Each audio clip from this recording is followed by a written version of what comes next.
لا جل جلالہ وعمن والو عظم شان تم برہانہ کا ان یہ بے شمار شکر ہے کہ اس نے ہمیں اشرف المخلوقات انسان پیدا کروایا اور انسان بنا کے اپنے پیارے محبوب آقا دو جہاں محمد رسول اللہ خاتم النبی صلی اللہ علیہ وآلہ وسلم کی امت میں پیدا کروایا اور جہاں قرآن جیسی لاریب کتاب ہماری رہنمائی کے لیے متعین فرمائی، اسی کے ساتھ اپنے پیارے حبیب آقا دو جہاں صلی اللہ علیہ وسلم کی سیرت کی صورت میں ہر مومن کے لیے قیامت تک کے لیے ایسی زندگی خوبصورت انداز سے عملاً نمونہ عمل بنا کر ہر صاحب ایمان کے لیے آپ کو رکھا کہ کسی کو اپنی زندگی میں پھر کسی غیر کی طرف دیکھنے کی ضرورت باقی نہیں ہے۔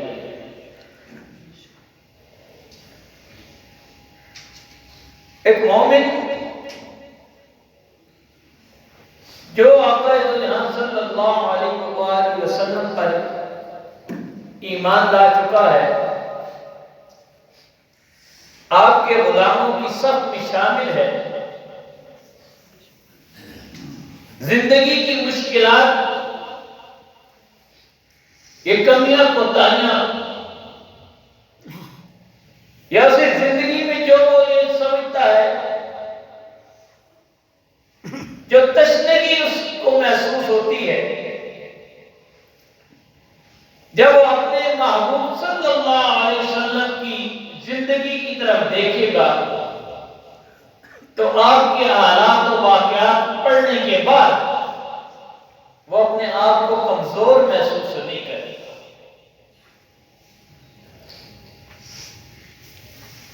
کیونکہ عموماً یہ ہوتا ہے کہ انسان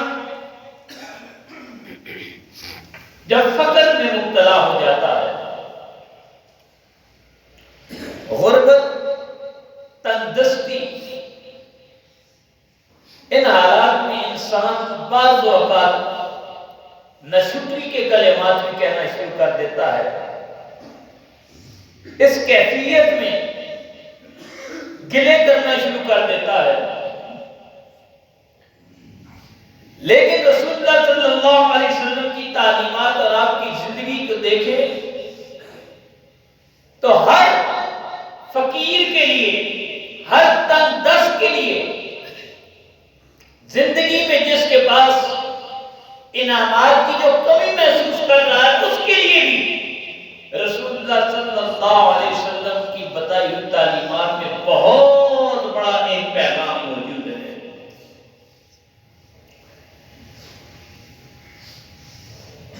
کہ رسول اللہ صلی اللہ علیہ وسلم اگر چاہتے تو جس حضرت سلیمان علیہ السلام کی ایک عظیم الشان سلطنت تھی، سونا چاندی زیورات، تمام خزائن آپ کی بارگاہ میں رہتے تھے، تو آپ ویسی زندگی کو بھی اختیار فرما سکتے تھے، لیکن قیامت تک آنے والے ان غرباء کے لیے، ان مساکین کے لیے، ان لوگوں کے لیے جنہوں نے آنے والے وقت میں مشکلات کا سامنا کرنا ہے، رسول اللہ صلی اللہ علیہ وسلم نے اپنے لیے فقر کو اختیار کیا۔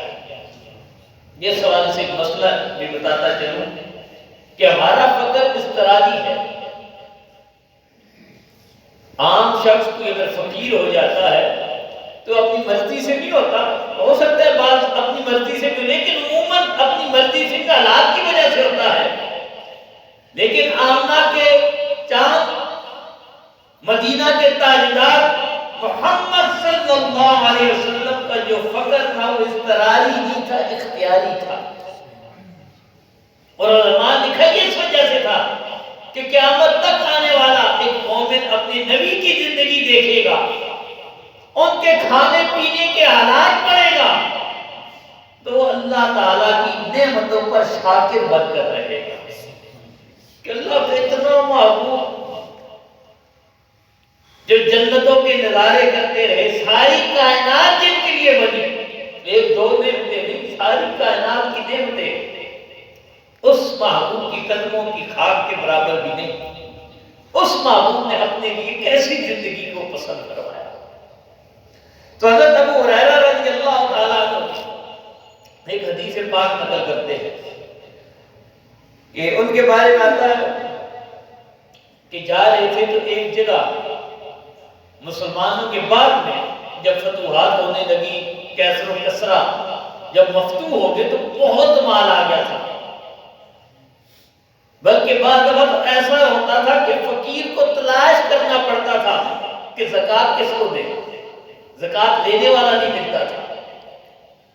اتنے لوگ مالدار ہو گئے تھے، صاحب حیثیت ہو گئے تھے۔ وہ کیا تھا؟ ایک دینی نظام تھا، وہ عدل و انصاف کا نظام تھا، اور ایک خدا کا خوف تھا لوگوں کے دل میں، جس کی وجہ سے وہ ایک دوسرے کا خیال رکھتے تھے۔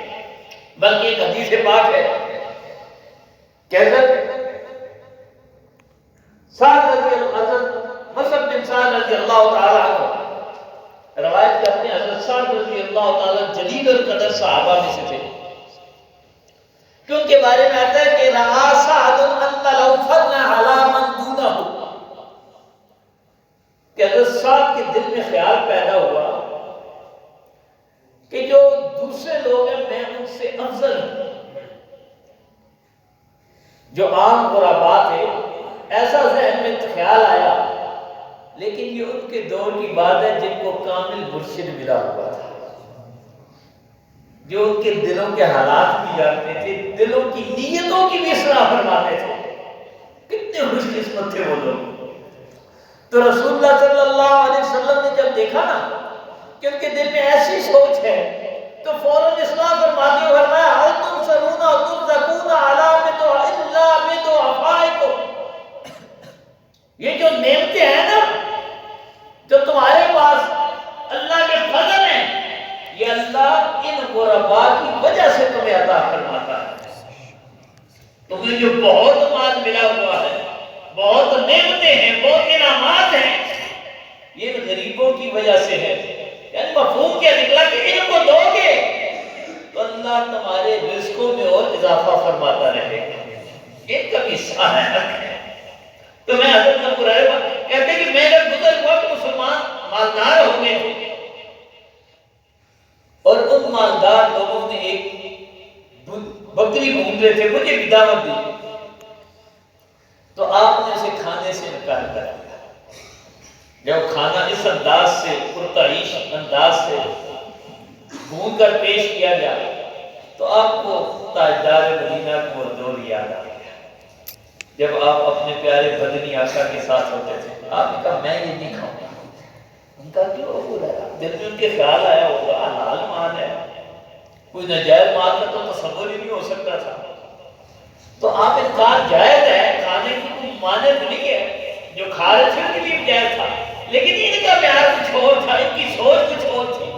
رسول اللہ کی تربیت یافتہ جو لوگ تھے ان کا انداز کچھ اور، یہ بعد کے دور والوں کا تھا۔ تو کہا میں نہیں کھاؤں گا۔ کہا کیوں؟ کہا کہ کوئی ایک دن بھی میرے مدنی تاجدار پر ایسا نہیں گزرا کہ آپ نے پیٹ بھر کر جو کی روٹی سے بھی روٹی کھائی ہو۔ اب عموماً ایسا ہوتا تھا، ایک وقت اگر ہے تو دوسرے وقت آپ اپنا کھانا غربا میں تقسیم کرتے تھے۔ بلکہ علماء نے لکھا، ایک اور روایت ہے، صحابہ کا 2 دن ایسے نہیں گزرے جب رسول اللہ صلی اللہ علیہ وسلم نے سیر ہو کر کھانا تناول فرمایا۔ تو سوال ہوا ہوگا کہ بھئی جب مال تھا بھی تو کیوں نہیں کھاتے تھے؟ تو علماء نے لکھا ایک دن کھاتے تھے تو دوسرے دن فقراء میں تقسیم کر دیتے تھے۔ کبھی روٹی کھا رہے ہیں، کبھی کھجور سے کھا رہے ہیں، کبھی پانی کے ساتھ۔ تو یہ رسول اللہ صلی اللہ علیہ وسلم کا معیار زندگی تھا، اور فقراء کو تو آپ خاص طور پر پسند فرمایا کرتے تھے۔ رسول اللہ صلی اللہ علیہ وسلم نے ایک موقع پر خاص فقراء کے حوالے سے فرمایا کہ میں نے جب جنت کا نظارہ کیا نا، رسول اللہ نے اپنی زندگی میں جنتیں دیکھ رکھی تھی، اور جنت میں کون ہے یہ بھی آپ کو معلوم تھا. کیونکہ یہ سوال آتا ہے کہ کل کے بارے میں خبر نہیں، ابھی قیامت آنی ہے، قیامت کے بعد جنت کا فیصلہ ہونا ہے، پھر پتہ چلے گا کون جنت میں جائے گا کون نہیں جائے گا. اور رسول اللہ صلی اللہ علیہ وسلم صحابہ سے فرما رہے ہیں، فرمایا فرائے تو اکثر ہو، میں نے اکثر جو ہے نا اہل جنت میں سے کنہیں دیکھا، الفقراء، کہ اکثر جنتی جو ہے وہ فقیر ہیں، جن کے پاس بہت لاکھوں درہم و دینار ہے وہ بھی جنتی ہیں، لیکن اکثریت جنت میں جانے والے کون ہیں؟ وہ فقیر ہیں. اور کہ جب میں نے جہنم کو دیکھا تو ان میں سے اکثر خواتین ہیں. بلکہ ایک اور حدیث پاک ہے کہ آپ صلی اللہ علیہ وسلم نے فرمایا کہ جہنم میں اکثر خواتین ہیں. تو پوچھا گیا اور فرمایا کیوں؟ عرض کیا کہ کیوں ہیں؟ فرمایا یہ کفر کرتی ہیں. تو صحابہ نے عرض کی یا رسول اللہ کہ یہ اللہ کا انکار کرتی ہے، اللہ کو نہیں مانے گی، اس وجہ سے جہنم میں جائے گی. آپ پر ایمان نہیں رکھے گی، یہ کفر کرے گی تو جہنم میں چلی جائے گی. آپ نے فرمایا نہیں، اپنے خاندان کی، اپنے گھر والوں کی ناشکری کرے گی. اور جب یہ حدیث پاک ہم والد گرامی سے پڑھ رہے تھے تو آپ نے فرمایا اکثر خواتین کو کیا ہوتا ہے جب بھی گھر والوں کے ساتھ لڑ جھگڑ لے تو ناشکری کے لفظ کیا ہوتے ہیں، بڑا اچھا وقت بھی گزرا ہوتا ہے، گھر والوں نے بڑے احسانات بھی کیے ہوتے ہیں، خاوند کے ساتھ بڑا اچھا وقت بھی گزرا ہوتا ہے. لیکن وہ پنجابی میں کہا کہ جب جھگڑا ہو جائے تو لفظ کیا لکھتے ہیں، جدوں میں اس طرح سے جدوں نہیں آئی ہے کہ دیڑا سکھنا نہیں دیکھا. یعنی جب سے میں اس گھر میں آئی ہوں میں نے سکھ نہیں دیکھا، حالانکہ سکھ کے دن بھی گزرے ہوتے ہیں، وہ ان دنوں کی بھی ناشکری ہو جاتی ہے.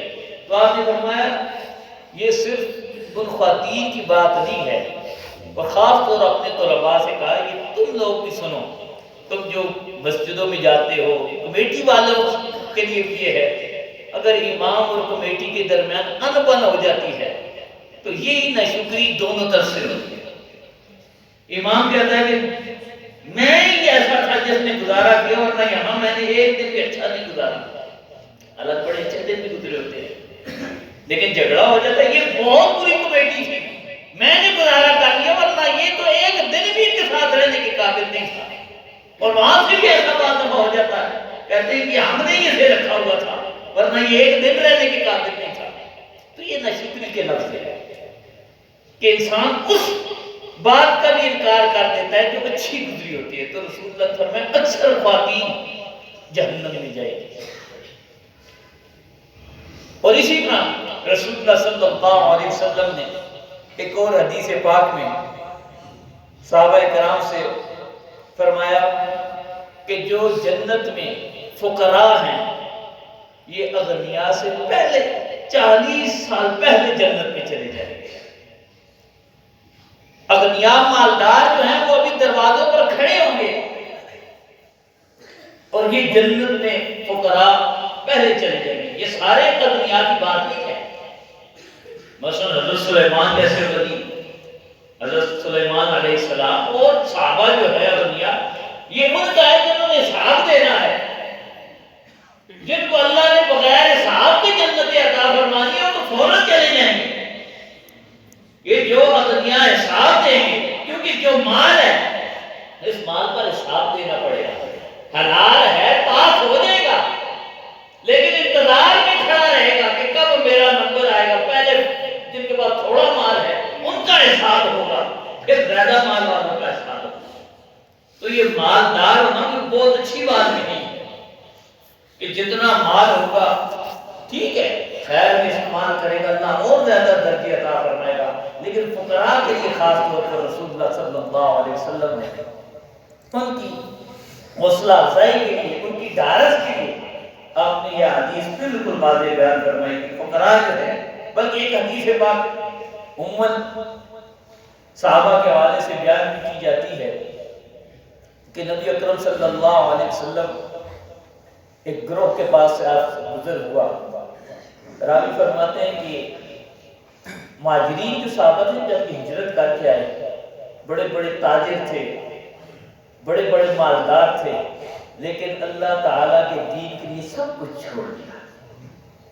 ابو بکر، عمر، عثمان و علی، خاص طور پر حضرت عثمان اور ابو بکر شروع سے بڑے مالدار تھے، تجارت کرتے تھے، لیکن جب مکہ سے ہجرت کر کے مدینہ طیبہ آئے تو یہ بھی اغنیاء سے فقراء میں شامل ہو گئے، کیونکہ سب کچھ چھوڑ دیا تھا اور جتنا مال تھا کافروں نے قبضہ کر لیا، وہ مالک بن بیٹھے۔ اب یہاں آئے تو سارا چھوڑ کر آئے۔ تو راوی کہتے ہیں رسول اللہ صلی اللہ علیہ وسلم کے حوالے سے کہ آپ کو ان فقراء سے محبت کتنی تھی اور ان پر شفقت کتنی فرماتے تھے۔ کہتے ہیں میں ایک ایسے گروہ میں تھا کہ صحابہ بیٹھے ہوئے تھے اور ان کا جو نقشہ انہوں نے کھینچا نا، انسان کی آنکھیں نم ہو جاتی ہیں۔ وہ بہترین امت کے لوگ کہ جن کے بارے میں علماء نے لکھا ان کے قدموں سے لگنے والی خاک جو ہے نا، بعد والے اس کو بھی نہیں پہنچ سکتے، ان کی برابری تو سوچے ہی نہ نا۔ ان کے قدم، بلکہ لکھا کہ ان کے گھوڑوں جب جہاز پر گئے، گھوڑے بھاگے، گھوڑوں کی سموں سے جو خاک اڑی وہ خاک بھی بعد والوں سے افضل ہے۔ وہ اتنے خیر، اتنے بہترین لوگ تھے، اتنے اللہ کے محبوب لوگ تھے۔ کہتے ہیں لیکن حالات کیسے کیسے تو انہوں نے سامنا کیا۔ کہتے ہیں میں جس گروہ بیٹھا ہوا تھا نا، وہ قرآن پڑھ رہے تھے، ایک عالم نے قرآن بیان کر رہے تھے، قاری قرآن سنا رہے تھے، باقی سن رہے تھے۔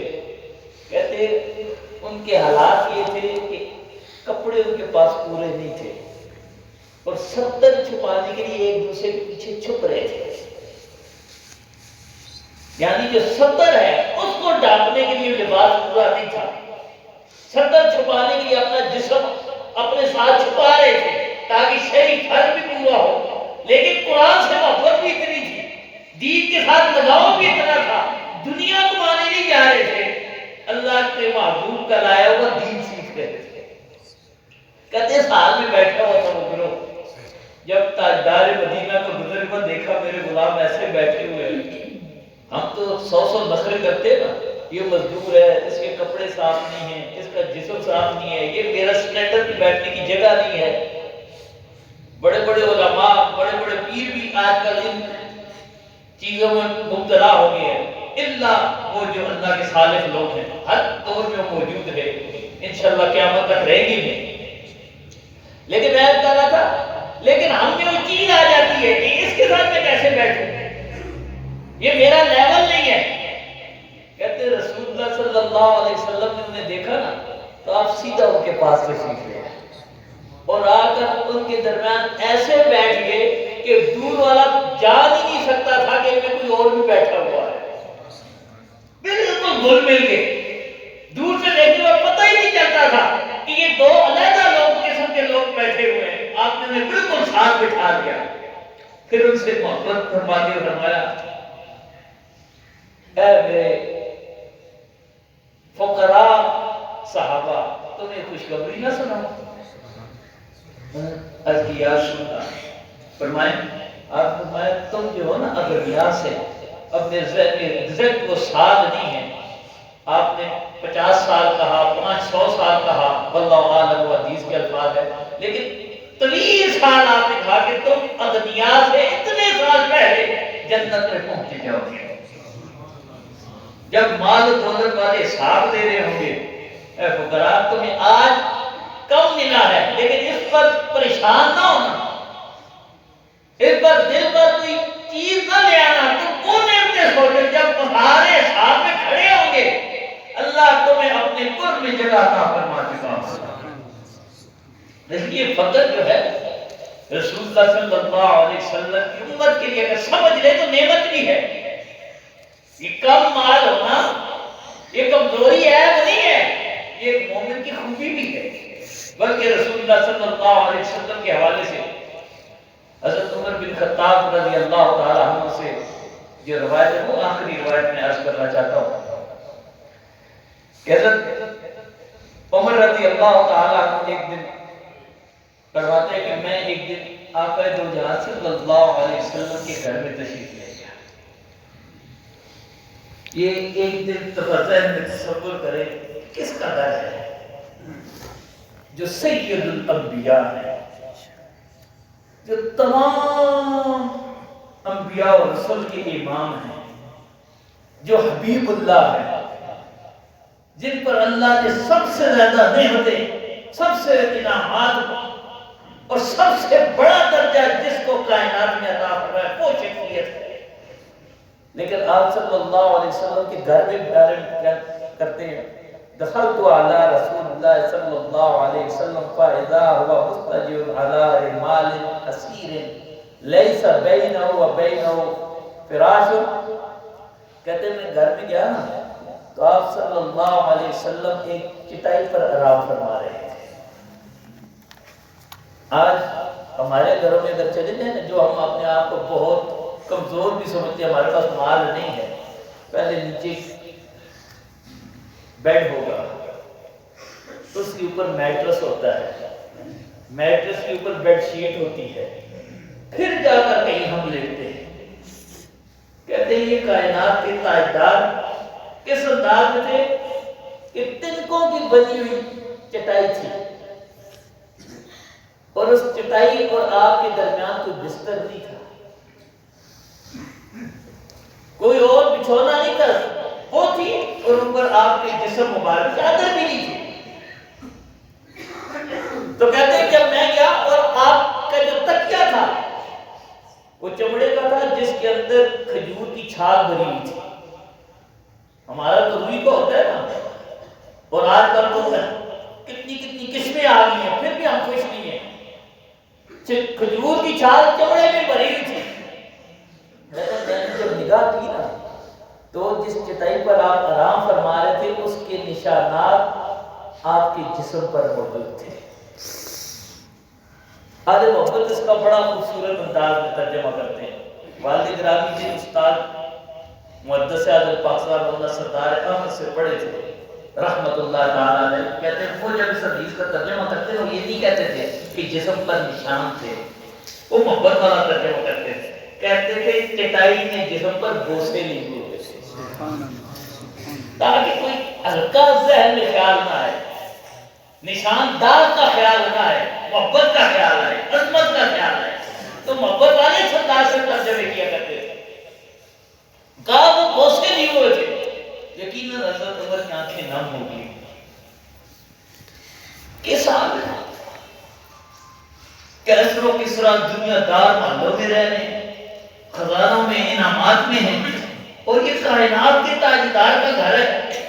تو آپ نے کہا کہ یا رسول اللہ وہ سارے آپ دعا فرمائے نا، اللہ تعالیٰ آپ کی امت کا وصل فرمائے، یعنی مال کی فراوانی ہو جائے. کیسر و کسرا کے پاس تو بڑا مال ہے، وہ جو اللہ کو مانتے ہی نہیں ہیں، اللہ کے محبوب پر ایمان نہیں لائے، اللہ کی توحید کا اقرار کرتے اس کے دشمن ہیں، وہاں تو بڑا مال نظر آتا ہے. آپ یہ دعا فرمائیں گے کہ یہاں بھی سارا کچھ ہو جائے گا، کیونکہ رسول اللہ اگر دعا فرما دیتے بلکہ دو کا پر آپ نے فرمایا کہ اگر میں چاہتا تو میرے ساتھ سونے چاہتی کہ پہاڑ ہوتے. یہ مال لینا تو یہ نہیں کہ اللہ تعالیٰ نے مجھے اس کی اجازت نہیں دے رکھی تھی، لیکن آپ نے یہ اختیار فرمایا ہوا تھا تاکہ قیامت تک آنے والا فقیر اپنے آپ کو تنہا نہ سمجھے. کوئی یہ نہ سوچے کہ جس مشکل سے میں گزرا ہوں یہ بہت بڑی ہے. نہیں، وہ جب میری زندگی دیکھے گا تو اسے اپنی مشکلیں پھر کچھ بھی نظر نہیں آئے کہ اللہ کا محبوب ایسے تھے. دنیا کی سب سے عظیم شخصیت کا یہ طرز زندگی تھا. تو کہتے گایا اصل دعا فرمایا نا، تو آپ صلی اللہ علیہ وسلم نے روایت ماتے اما ترضا ان تکون لهم الدنیا، عمر تو اس پر راضی نہیں ہے کہ اللہ انہیں دنیا کی نعمتیں دے دے اور ہمیں آخرت میں عطا فرما دے. وہ تو سونا چاندی مالدار اعلیٰ سے اعلیٰ کھانے دنیا میں وصول کر لے، اور ہمیں جو ہے جب آخرت جو دائمی زندگی ہے یہ تو چند دن کی ہے، سال کی ہے، 10 سال کی ہے، 20 سال کی ہے، 100 سال کی ہے، اور ایک دائمی زندگی ہے جس کا اختتام انسان سوچ ہی نہیں سکتا، جو ہمیشہ ہے۔ تو فرمایا یہ تو ان کی دنیا کی نعمتیں ہیں، اللہ کیا تو اس پر راضی نہیں ہے کہ اللہ ہمیں آخرت کی نعمتیں عطا فرما دے؟ تو یہی ایک مومن کے لیے ہے کہ وہ اپنی دنیا کی زندگی کو عارضی سمجھتا ہے، ان مشکلات کو عارضی سمجھتا ہے، اس تنگی کو عارضی سمجھتا ہے، اور دائمی نعمتیں جو ہے، جیسا کہ میں نے قرآن پاک کی آیت تلاوت کی، رب تعالیٰ فرماتا ہے متکئین علی سرر مصفوفہ، یہاں ان کے بڑے نرم بسترے ہیں، اور جو ایمان والے متقیوں نے جنت میں ہمیشہ کے لیے بالکل آرام دہ صوفے، بیٹھنے کے لیے نرم جگہ، یہ سارے انعامات اللہ تعالیٰ کے نبی پر ایمان لانے والے اور پہلے انبیاء پر ایمان لانے والے جو ایمان والے مومن متقی تھے، اللہ انہیں عطا فرمائے گا۔ دعا کرے اللہ ہم سب کو قناعت کی دولت سے مالا مال فرمائے، کیونکہ قناعت سب سے بڑی دولت ہے، ورنہ یہ زندگی کی جتنی نعمتیں دولت اگر آپ سوچیں اس سے ہم لیتے کتنا ہے؟ جو دن میں کروڑوں کماتا ہے وہ بھی اس سے 2 روٹیاں ہی لیتا ہے، کروڑوں کما کر کھاتا اتنا ہی جتنا پیٹ میں گنجائش ہے۔ ہزاروں کی میں کئی دفعہ کہا کہ ہزاروں کھانے سامنے پڑے، ڈاکٹر نے لسٹ دی کہ یہ بھی نہیں کھانا، یہ بھی نہیں کھانا، یہ بھی نہیں کھانا، کیا کر سکتا ہے؟ کچھ نہیں کھا سکتا، کولیسٹرول والی نہیں کھا سکتا، میٹھی نہیں کھا سکتا، اتنی پابندیاں۔ اگر آخرت میں نہ سوچے تو فقیر اللہ تعالیٰ مال دے کر بھی اس فقیر والی زندگی میں کر دیتا ہے۔ بڑے بڑے انعامات ہیں، اعلیٰ سے اعلیٰ بستر ہے، کمر میں درد ہو گیا ڈاکٹر کہتا ہے پھٹے پر سونا ہے، زمین پر سونا ہے، بستر پر نہیں سونا، تو کیا زندگی میں فرق رہ گیا؟ تو ایسی زندگی کیوں نہ ہو جو اللہ اور اس کی محبوب کی رضا کے لیے ہو؟ ہمارا مال ہماری دولت ہو جس کی کوئی مانیت نہیں ہے لیکن اس کی رضا کے لیے حلال ہو، یہ سب سے بڑا انعام ہے۔ اور کم بھی ہو، بس یہ دعا کیا کرے اللہ کسی غیر کا دست ذکر نہ فرمائے، کسی غیر کے آگے ہاتھ پھیلانے کی نوبت نہ آئے۔ اللہ اپنا اور اپنے حبیب صلی اللہ علیہ وسلم کے غلاموں کا اور اپنے صالحین کا حاجت مند رکھے، اور اللہ ہر مومن کو ہر مشکل سے محفوظ فرمائے۔ وآخر دعوانا الحمدللہ رب العالمین۔